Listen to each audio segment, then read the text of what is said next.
I got to a point in my life where I thought everything is perfect on paper. So why am I miserable? Why am I miserable? Perfect boyfriend with his perfect dog and my perfect big job at the perfect company. I just thought, uh-oh, why am I miserable? Welcome to Small Acts of Rebellion, a podcast where the unspoken narratives at the intersection of our personal and professional lives come to light. I'm your host, Heather Pridemore, your guide on this journey of discovery and defiance. Join me as we uncover the rebellious spirit that shapes our careers and lives. It's time to own your story. Are you ready? Today's guest is Rose Evelyn, career coach and consultant. As a former ad director and hiring manager, resume advisor for over a decade, and professional coach since 2018, Rose combines best-in-class mindset techniques with professional branding and document expertise. She specializes in senior level and C-suite clients across a range of industries in Fortune 500 companies and emerging high-profile startups. As a career coach and consultant, she has built her own successful practice, as well as worked directly for startups, nonprofits, outplacement agencies, and more, delivering coaching, providing career services, and developing and facilitating group workshops and seminars. Rose is on a mission to change the landscape of modern-day leaders, helping them get the promotions, roles, and jobs they deserve by standing out as authentic human in an increasingly AI-driven world. Welcome to the show, Rose. Thank you so much for that intro, and thank you for having me. Oh, definitely, definitely. Now, you and I met through Tara, which I've actually talked about on this show before. And we're in the same bridge group for counselors and coaches. And so that's how we kind of got associated. And I know it's always a little bit confusing because like I call myself a career development coach. You call yourself a career coach? Yes. Yeah. So, and for people who maybe are like, well, that doesn't really sound that much different, or like, what's the big deal? I think there's some crossover in what we do, but like I don't really love doing the, documents and sort of the hiring assets. I do help with those things. But that's like kind of your like specialty. That's something that you do really well. Well, thank you for that. Yes, I joke with my clients. I'm sure you have a similar one. I do not wake up in the morning dreaming about Word documents. That's not the case. I'm not a document junkie. However, I do it is something in my zone of excellence, let's call it. And it is something that I really enjoy, but I mostly enjoy helping people translate their story. I really love helping people make it make sense on paper. And I have found a lot of folks have a hard time talking about themselves in their documents. So it's sort of part of it. I would not say that it's the dream part of the role, if I'm being perfectly frank. Maybe I'll outsource it at some point, but it is a really fun way to help people tell their stories and really brag about themselves. Yeah, I think that's one area that you and I both relate on is that idea of story. It's so important. And I mean, you're talking about it in the case of like putting yourself on paper. And it's certainly one aspect I also talk about, but like I just see how that story and that ability to self-advocate and sort of build that personal brand, it all ties back to that sort of that story.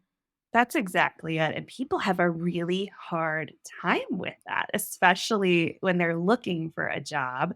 They kind of fall apart, and unfortunately, and that's really sad, that is the time where you most need to speak about yourself, where you most need to stand up for your story, brag about yourself, and it's where people have the hardest time. Well, I think this is an excellent segue because I really want to hear about your story. And so I wanted to begin by talking about that intersection of the personal and the professional. And more specifically, I want to get into your professional experiences and how that's brought perspective and kind of expanded on the lessons that you've gotten in your personal life. And so, can you share any specific themes or examples? Yeah, it's so true. I think the universe teaches us the same lesson over and over again until we learn it. I have always found that to be true for myself, and that has been no different in my personal life and professional life. And I think I took some really big leaps when I was very young in college. I got away from some very abusive people in my family and really wanted to go out on my own. Really had to trust myself, trust my instincts, stand up for what I believe in order to do that. But I found very quickly in my career going into advertising that I had just found another toxic culture for myself. Can you find not toxic workplaces in advertising? I'm sure they're out there. I think I've found maybe one along the way, but it is generally a really high stress, really intense environment. There's a lot of egos, there's a lot of creative folks going around thinking they are the next big thing. There's so much happening and it's such a high pace. And I found myself in client services being very verbally and emotionally abused at work again. And we'll get into that. But yeah, that has been a really wild part of the journey to sort of figure that out for myself in my personal life. And yet, everything kind of repeat itself in my professional life until I woke up again and thought, this doesn't work. I need to stand up for myself. I need to do what I need to do for me and started my own business. Rose, I've been reflecting a lot since we talked last. And one of the things that I was thinking about was how, in my own story, the roles that I took on often in my, family life were very similar to the roles that I took on in my corporate life. And so I'm just curious if you have any stories or experiences kind of in that same vein. Oh man, does that hit? Yes. Yes, I turned being a emotional managing people pleaser in my family life into being an emotional managing people pleaser for a living. Client services are really about getting ahead of what the client might need, how they might react. Are they going to be mad? Thinking of their every pain point, making sure they're happy. The customer is always right, even if that means staying at the office till 2 a.m. to get it perfect. So, yeah, that hits so hard. And I absolutely took that people pleasing tone to my childhood, to my family dynamics, who I showed up as, and I just took it to work.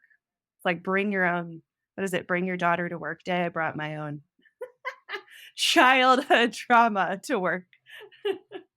So fun. It's not funny, Yeah. like haha, but just like funny, ironic, whatever. I was recently talking to someone about the Lo documentary, and she talks a lot in her documentary in a way that's like very vulnerable. And if you've watched her sort of musical experience, also she has her inner child in there. I don't know. The universe is always trying to teach us lessons, right? And it comes in various ways, and sometimes through media. But before we pivot, because I do want to talk a little bit about your entrepreneurial journey, Rose, I was just wondering because in my own coaching practice, I see a lot of what we just talked about. I see people whose personal lives, personal experiences, the way they grew up, the roles they've played within their families, their backgrounds, my background, influences how we navigate our career. And so I'm just wondering, from your own lessons, do you have any advice for those who might be listening who are maybe either A, not aware that that's happening, or B, they're aware and they don't know what to do about it? Ooh, so good. Yeah, there's a theme I've been seeing the last few years. There's a trend, especially in the resume world, to speak as yourself as if you're a servant leader, very humble, leveraging EQ at the workplace. These are not bad things. These are good things. I would pause and do a check in moment the way I checked in with myself and say, is that true? Or am I just showing up to serve, please? Be humble, be a people pleaser at work every day because I don't know any better. And when I see clients figure this sort of we'll call it a problem out, it's when they go to look for a new job. That awesome humility, that servant leadership style, which again are not bad things in and of themselves, it shows up when they go to talk about themselves, speak to their accomplishments. So if you go to do that, if you go to collect your accomplishments or update your resume or speak about yourself in an interview and you find yourself trying to be small, humble, yeah, take up as least space as possible. That is probably a signal that you have let that infiltrate a little. Yeah. Yeah. I identify as a servant leader, but I think it comes a lot more from a caretaker's like role. And so, in my last position, I really burnt myself out because I was really trying to hold it all together. I was trying to take care of everybody and hold it all together and do, great work. And innovate and create and, just like I wanted to do everything, right? And I wanted to do it all while wrapping my arms around this relatively decent sized team and just make sure everybody was taken care of. And so I you know, I connect with like some of what you said hit for me, and I was like, "Ooh." But I also think that self-advocacy has been such a big cornerstone when I think about like an important skill for career navigation is self-advocacy, and you can't be small when you're self-advocating. Like it just doesn't work. Oh, you nailed it. I call it we syndrome with my clients. I do mock interviewing for folks, and they spend the entire hour saying "we," and I'm like, Are they here? Where are they? Who's talking?" It's not about the teamwork all the time, and I'm like you, I managed a team of almost 50, I think. It's easy to get into that team player mindset, speak to what we accomplished, especially if this hits for anybody listening, when your job is to make sure that you're not seen or heard. I was doing my job really well as an operations director, client services director, when nobody could tell I was doing anything. That is very bad for optics. That is very bad for bragging about yourself. So yeah, I call it we syndrome. I think it's hard too as you elevate within an organization because your job is so much about the we and a lot less about the I, unless you have a huge ego. And some of those folks, when I talk to them and they're looking to change careers, and you're saying, like, okay, well, how did this work that you just told me you did? Like, what impact did this have? What was the purpose of all this effort? And it's really hard for people to articulate what their contribution is when they're the person leading the charge. They're like, "Well, I didn't actually do anything." And it's like, you don't have to like do anything. You just have to be the person who's sort of guiding, leading, prodding, poking, like organizing, doing all of the things that are keeping the momentum and keeping things moving forward. So, Oh, it's so true. And I don't know if it's okay to go in this direction, but it makes me remember my 20s. I started noticing I was also weing and project managing my relationships. I started noticing I was doing it in dating as well. I just was so good at it. I was an emotional manager as a child, making sure everybody was great in my family all the time. I was doing it at work and being paid really well and given bonuses when I did it even better. It even started infiltrating into my dating world. yeah, so you're starting to notice that theme and like those lessons keep kind of coming up again and again in different like aspects of your work and life. Oh, yeah, every aspect. Yes, can't stop, won't stop, it felt like. Was there a turning point or like a series of events in your corporate career that ultimately propelled you towards entrepreneurship? Like what made that decision happen? It was a series of decisions, and I would love to tell you is when it was at its worst, that it was my breaking point. It was actually mediocrity that got me to my breaking point, which I'll explain in a moment. There is something really alluring about being part of something so fast-paced and stressful all the time. You get a ton of self-worth and value out of it when you think you're a part of something insane. Okay, you're nodding, so I think you get it.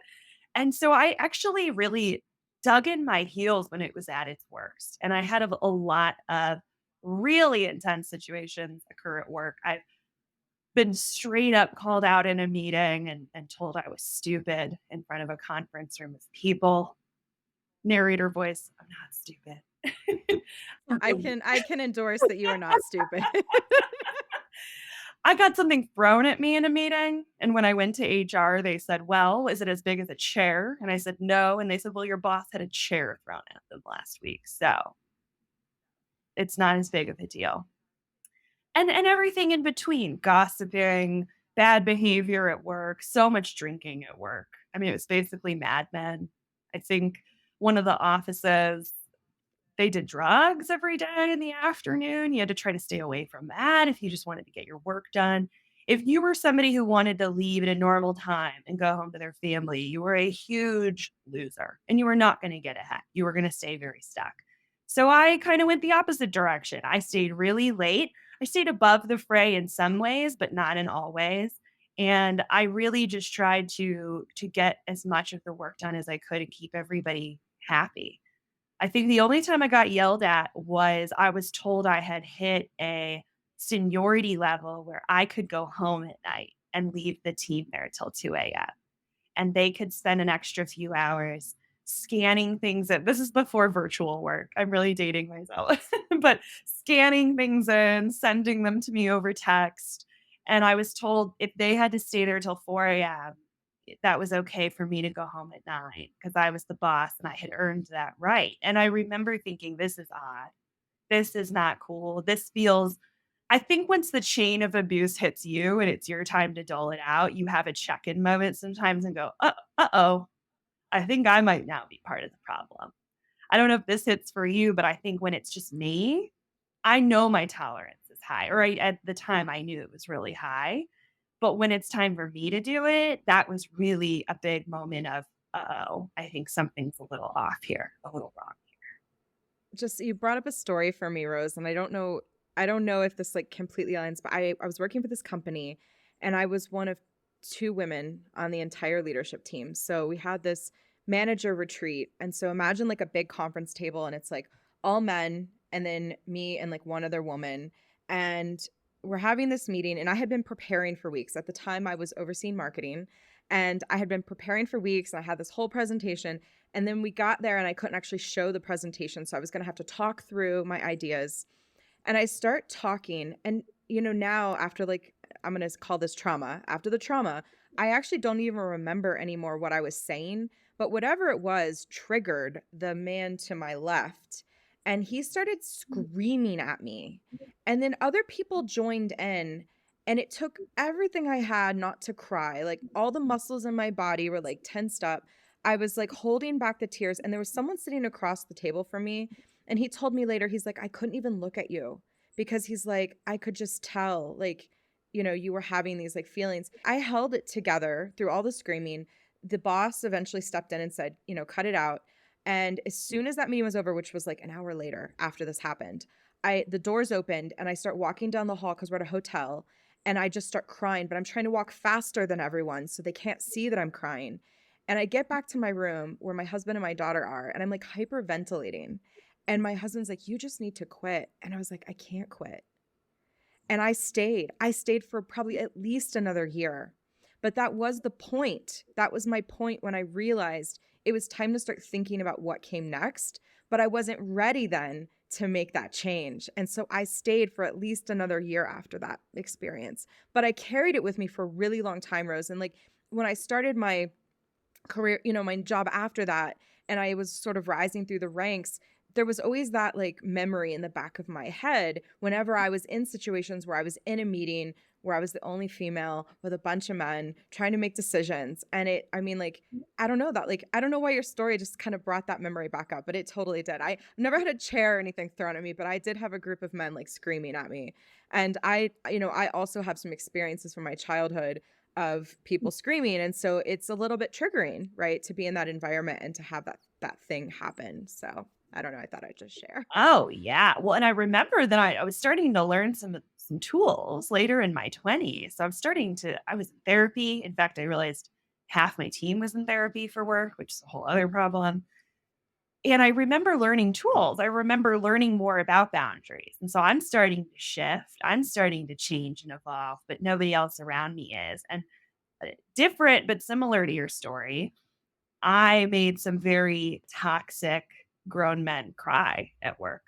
All I did was just have boundaries. All I did was accept their apology and not go, no, I'm sorry. I didn't play my part well enough. I was supposed to also, I guess, say sorry, even though I hadn't done anything wrong.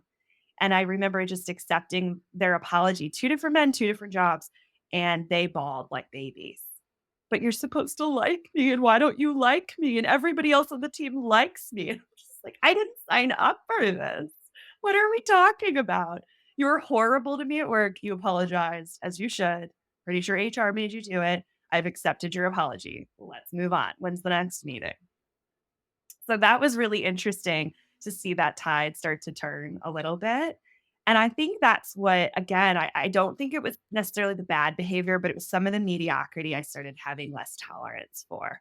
And it was mediocrity and, oh my gosh, we all just go do this rat race all the time. We just keep doing this till we die. This might not work for me. This might be too much at the end of the day. There's no growth. You can't have boundaries at work. I remember that being kind of a weird gut check moment. Uh-oh. And then similar things were happening for me in my relationship. So basically, I was just talking to somebody about this. It was the last eclipse. It was the last eclipse time period. And I got to a point in my life where I thought everything is perfect on paper. So why am I miserable? Why am I miserable? Perfect boyfriend with his perfect dog and my perfect big job at the perfect company. I just thought, oh, oh, why am I miserable? And I think that was really my turning tide where I started steering towards entrepreneurship and desiring something more. So let's talk a little bit more about that because I'd love to hear about your thought process as you were moving closer to realizing that entrepreneurship was the right path for you. Absolutely. At the time, I'm trying to think what year this was, 2016, 2017. Everybody talked about impact, but everybody was in a weird place. I lived in Chicago, just for context, deep in the city, and everybody was kind of in a weird place given what was going on in our country. I'll just leave it at that. It was a really crazy time, and everybody was throwing around impact as a word. Women were calling each other boss babes. What a time. What a time to be alive. And I remember it sounding nice, and I remember having an outlet for impact in my life. I actually was the vice president for a board for a charity in all my spare time somehow. And I remember having all these outlets, but it just wasn't enough. I didn't feel a connection to actually helping the world be better. And I was actually I was actually starting to get angsty. It's almost like having another teenage phase, if you will. I remember this is really bad, but I'm happy to admit it. I was at work once and they put up a sign for the women's group. What do they call those? Employee resource groups. It's where women can kind of come together, mentor each other, be there for each other. I wasn't a huge fan of ours. They wouldn't talk about the pay gap. They said that was too political, and I thought that was ridiculous.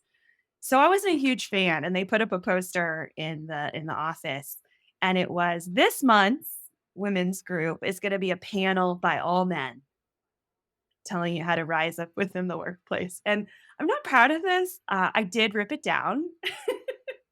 I did rip it down. And I guess why I'm sharing this story is I think the impact was in me. I knew what was right and wrong. I knew I needed to help make a change in the world. So much was going on in 2017. Me Too was happening, right? It was a big, crazy year. And I remember just thinking, okay, I might need a better outlet than ripping off posters in the office. So I started thinking about how I could do that. And I had expressed to you that I didn't go full force into entrepreneurship until I made sure that the why aligned with the idea to run a business. And it drove my coach at the time a little crazy, a little batty. I had been working with a life coach who then was talking about how do you turn your passion into a business? And I just couldn't make it click, couldn't make it click. And my way into coaching, we all have a way that we got in. Some people more linear than others. I would argue mine was not super linear. The way I got in was women's empowerment. It just was so close to my heart. It mattered to me. Empowerment in general matters to me. And I didn't have clarity on how I wanted to help yet, but I knew a general vision, a general mission, a general way of helping in the world, just empowering women in general. That was my way in to becoming a coach. That was sort of the first business model, if you will. I never really thought whether my path to coaching was linear, but as I'm listening to you, I'm thinking, it really came about through reflecting on what it was that I've enjoyed most about my career.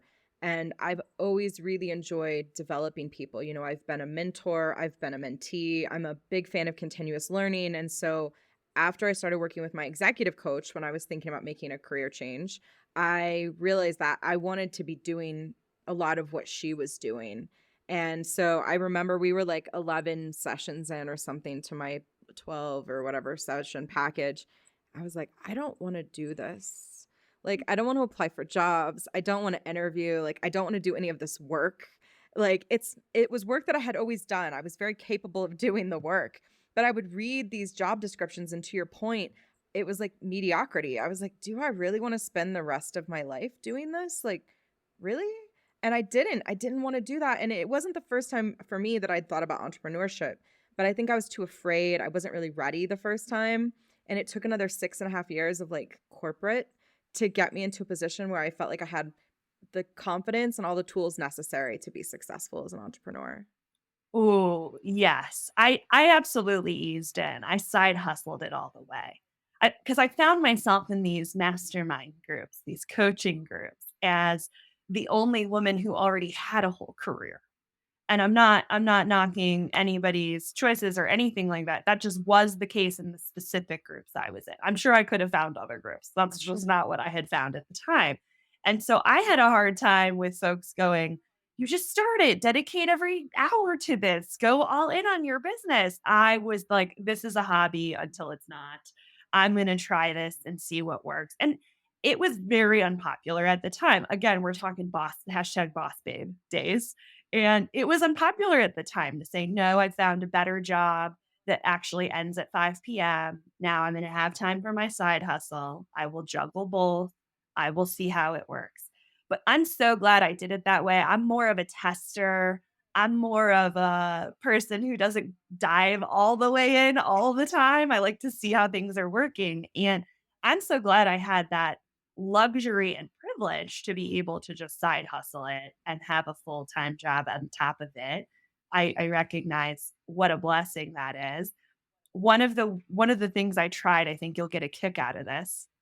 My first launch was a huge failure, and I'll tell you why. At the time, I cannot remember how I branded myself on social media. I'm sure it was hilarious. I'm sure it was 17 buzzwords thrown together, but it was something about women's leadership or helping women become leaders. And I launched some big mastermind or group program about it. And the number one piece of feedback I got in all the failed sales calls was, "I don't see myself as a leader. Why are you pushing that on me?" Thought, "Oh my god, the people I wanna help, I see their potential. I see them as future leaders of the world. They are not ready to hear it. They don't wanna talk about it. They don't even see themselves that way." It was just such a funny, interesting learning and test out point for me to put myself out into the market with my amazing mission and values and idealistic idea of what I wanted to do, and the market go, "No, thanks." I think that's one of the challenges of being a coach is often that we see that there's a group of people who maybe need support or that there's like an opportunity to help somebody, but they either like they might not recognize they have a problem or they may not feel like it's the right investment in their minds. There's some better solution, and maybe there is. I don't want to say that coaching is like the end all be all, but I do think that there are a number of people who would benefit from having a coach for whatever the topic is, and it could really help them sort of like progress more quickly versus sort of the, I don't know, the trial and error of repeat life lessons that sometimes occurs. Like you kind of get like on this cycle of the lesson, and so like a coach could come in and help sort of break that cycle, assuming that people understand they need a coach. On the flip side though, and we talked about this, I do see online and through documentaries and stuff, all these like coaches who do, for whatever reason, manage to amass like a huge following. And then next thing you know, it's like, an MLM or it's like a cult. And so there is unfortunately a dark side to the world of coaching, in addition to all of like the positivity that can also come from this space. Ooh, okay, so this is cool. Let's talk about the lessons that are good to keep with us. I did really well, and I'm sure you were the same way in my corporate job, being that person that made things work seamlessly until you didn't need me anymore. Well, that's a really beautiful lesson to carry with me into coaching. I don't want somebody to need me. I think that's a really strange way to go into service. That feels really codependent, and I am allergic to codependency. So that does not work for me. And so I've really enjoyed bringing that lesson or that trait all the way through in a really positive way of I want to be coaching you so that you don't need me anymore. I want to be the person that teaches you how to fish. I have no interest in holding your hand through the rest of life. And I think if you encounter a coach or mentor or guru that gives off the opposite vibe, I would say that is definitely a red flag. Yeah. Yeah, definitely. I think good coaching innately is goal oriented, and it should always have an end point. And for what it's worth, I had my sessions with my executive coach, and I actually did, after several months, reach back out to them, and we had like one more session because there was just like some stuff that I wanted to talk through. But it wasn't like a whole, it wasn't like a whole thing, so Ooh, that's a fun one. I do find that a lot of clients forget they are in the driver's seat when finding a coach because it's a vulnerable relationship. But you are. You get to vet us. You get to figure out who's a great match for you. We are going to push you. We are going to push you. But generally speaking, you get to be in that driver's seat. And I think often my clients are surprised when I say, "Hey, did you know you had one more session? Hey, do you want to save this for a few weeks and come back and do it? Do you wanna wait till after you get that job that we totally crushed and got for you and actually change our last session to a 30, 90-day plan or whatever it is?" And they're shocked. "Why are you helping me strategize how to use you?" And my answer is, why wouldn't I? I have no skin in the game of tricking you, keeping you as a client forever? Like, a creepy I don't even know. But this is the vibe that's out there, and I was actually, on a LinkedIn Live yesterday, and we were talking about the concept of egoism and guruism, and this has been studied by people much smarter than me, so I won't pretend to know what I'm talking about. But I think it's a fascinating concept of why you're getting into service, why you wanna make impact. Is it for you? Is it for others? A little bit of both? I think it's a good check-in with yourself. yeah. Yeah, I mean, I think it probably early on, and this is before coaching, but like being in service of others, I think early on probably started from a habit. You know what I mean? Like, just like we talked about earlier, sort of like just stepping into patterns and roles that felt familiar. And then I think there was probably another period in my career where I wasn't actually doing the job, but I was sort of imagining myself in the job. And that was about ego. Like, I wanted to show that I was competent and capable and have an impact, on something. And so I had this like sort of idealized approach to the service that I was going to give. And then when I got into my executive role, by then years of experience, then I was really investing in the people. And that's when it became a lot less about like me and a lot more about them. And so, I mean, for me, it's been an evolution. And I can only assume it's probably similar for many other people as they sort of like gain new information, reflect, evolve, and change. So I don't know. What about you, Rose? Yeah, I've been playing with this idea of what legacy did I leave in corporate? Because that's a funny one. When you leave a whole career path, what did you leave? How did you leave it?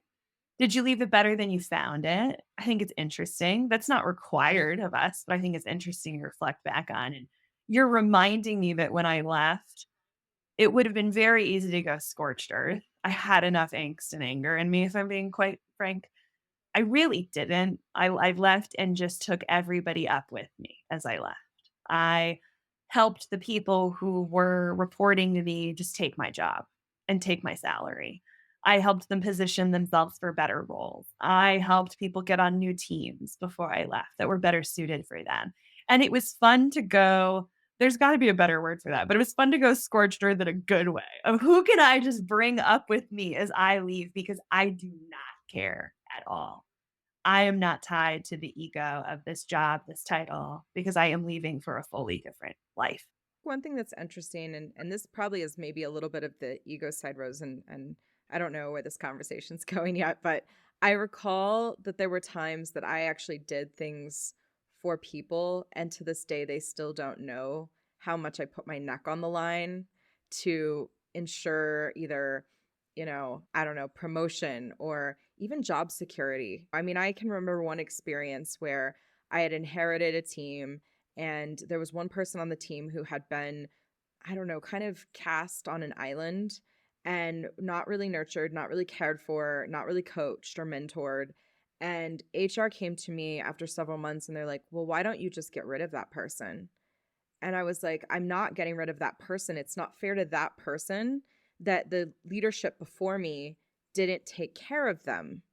And, I'm willing to put in the effort to make sure that they have the right role and responsibility, but I'm not going to just get rid of them because it's convenient or because of all of our errors as an organization, letting them fall through the cracks all of this time. And I mean, A, I don't think that person listens to this podcast, but B, I also don't know that they would know I was talking about them because I never said anything.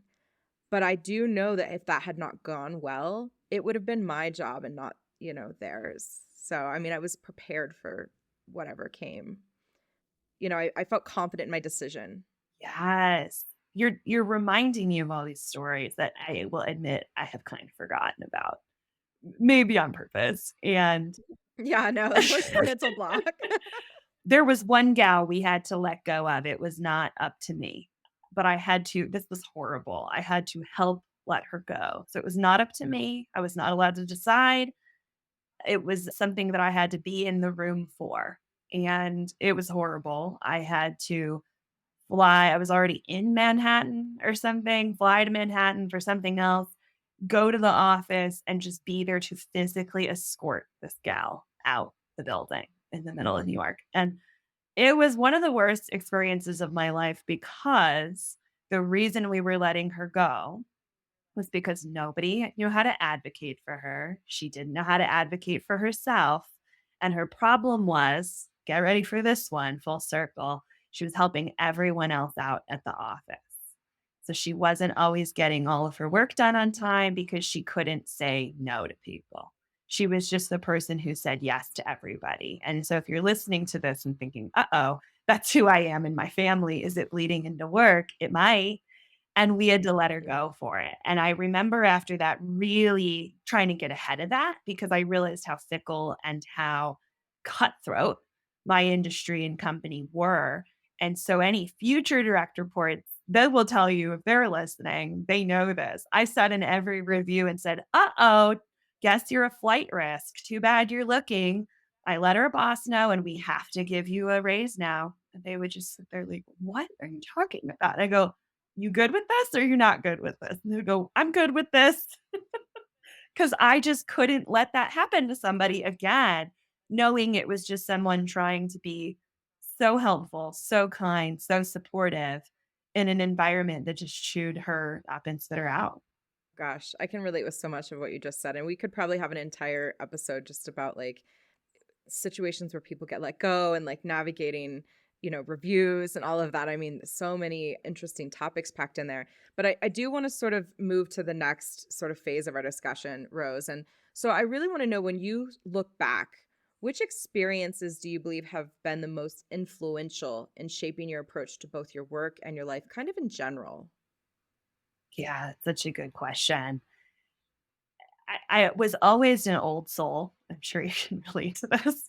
I was always told I was an old soul, which meant that in some of my first jobs where I was youngest by so many years, just trying to put my pencil skirt on one leg at a time every morning and pretend I was older at the office every day, but I was really 22, right? And I remember befriending much older colleagues really early on in my career. And I'm so grateful to them. One of them is still my best friends. She went from boss to best friend, which is always funny. She actually went client to boss to best friend. So crazy things can happen, y'all. But I will never forget her just kind of looking at me in a really, really bad workplace environment and going, you have to get out of here. I think I realized my tolerance, this might hit, my tolerance and resilience was so strong I was never gonna be able to tell myself that. So I really applaud the people in my life, and they know who they are, who over the years, at many stages in my first career, pulled me aside, took me to lunch, pulled me into the supply closet and said, you have to get out of here. You're better than this. What are you doing?" I think it would have taken me so much longer, so much longer. Alternatively, I am very grateful in my past career to have risen up the ranks so quickly. And some really meta stuff happened to me. I remember being 24, 25, and being brought into the room for managing millennials, a seminar. I was the only millennial in the room. I thought this is very strange. I'm not sure. Are they going to ask me questions? But I was just the only person who had reached management at that age yet. And I remember that being hilarious, but those promotions along the way were so helpful to me. I woke up at I think it was 25 years old, and I remember saying to my boyfriend at the time, "I hit my 30-year goal. I hit my goal for 30 years old. I'm already the title. Now what?" And so I actually think having that pinch point for mediocrity was really connected to rising up the ranks so quickly. I don't know how you feel. I am so grateful for burning out so fast. Because if I hadn't, if I had made just tiny little choices along the way, somebody had told me about work-life balance at 27 or something, maybe I would have stayed for another 15 years. So I'm weirdly grateful for the accelerated path. I'm really weirdly grateful for the burnout. I know that's a strange thing to say. I kind of understand it now though, Rose. Like I've talked before and I'm pretty open on social that when I left my last role, I was burnt out. Like burnout is on like a scale and I was like at the top of the scale. I was, mildly depressed. I was just like in this really just really crappy space. When you get that low and you start working your way back out the other direction, there's so many impactful lessons. And circling back to the top of our like conversation, they were lessons that I had learned before. But it's like anything, it's like anyone even listening to this show, they're going to hear us say something that like hits for them, but they may not do anything about it, or they might carry it for a little while and then you kind of get back into like the routine of your life and it sort of slips away. And so for me, this last sort of experience with burnout brought back some lessons that I had learned before in honestly more kind and happy circumstances. But in learning them this time, sitting from the bottom and working my way back out, they were just so much more meaningful and I carry them more than I did in the past. So I get what you're saying about having gratitude for burnout. It's a little bit of like a screwy concept, but like I get it. I understand it. I relate with it. It's so true, and I actually used to teach a program. I taught it in spring of 2020. That was fun. I taught a program on burnout to balance as a coach, and I think that with some wisdom and years under my belt, now when I look back, yes, I was seeking balance, and it was really beautiful to teach people how to get it. I think what I was really seeking is what happens after balance. What happens after balance for me is brain space. So if you are a high performer, high achieving person and you get to burnout and you desire balance, I just want to give that hope, I guess, that after that balance, when you have that really awesome, I guess, cohesion to your life, then it's really brain space. Now what? Now what do you get to imagine, dream, create? Now my hobbies aren't side businesses. Well, they are, but that's neither here nor there. Now my hobbies are also painting, hiking, creating new things, writing. And there's just something really beautiful about saying, I value my brain space. You are not allowed to take all of it. I think I'm there, Rose. I think I've made it to brain space. So I will say though, we are approaching the end of the show, and I want to ask one final question.